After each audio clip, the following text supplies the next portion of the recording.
င်္ဂလာပါကျွန်မကတော့မြန်မာနိုင်ငံကနေပြီးတော့ဂျပန်ပတ်ဝေးနဲ့ပေါ့နော်ဒီမှာ SBS Business School မှာဂျပန်နေစာကိုပြင်သင်ယူနေတဲ့ကျောင်းသူတစ်ယောက်ဖြစ်ပါတယ်ဒီဂျပန်ပတ်ဝေးကဘယ်လိုလူမျိုးတွေအတွက်တင့်တော်လဲဆိုတော့ခါကြတော့ဒီမြန်မာနိုင်ငံကနေပြီးတော့ဂျပန်ကိုတိုက်ရိုက်အကြောင်းမျိုးကြောင့်တော့သွားဖို့ခက်ခဲနေတဲ့သူတွေအတွက်ဒီအသင့်တော်ဆုံး program တစ်ခုဖြစ်မယ်လို့ယုံကြည်ပါတယ်ဒီမှာဆိုလို့ရှိရင်ဒီဂျပန်ကျင်းမှုတွေဒီဂျပန်နဲ့ပတ်သက်တဲ့အမျိုးမျိုးကိုဒီဆန်းဆဲတွေစီကနေပြီးတော့ပေါ့နော်ဒီလုံးဝကောင်းကောင်းနားလဲစွာနဲ့ဒီသင်ကြားနိုင်တဲ့ဂျပန်ပဝေးတစ်ခုဖြစ်ပါတယ်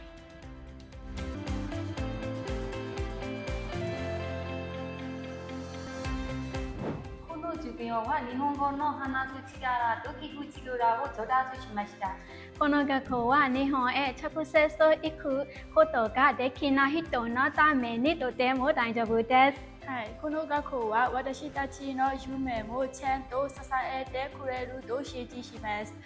この授業は教えるだけでなく私たちが知らないことがあってもちゃんと説明してくれてありがとうございました。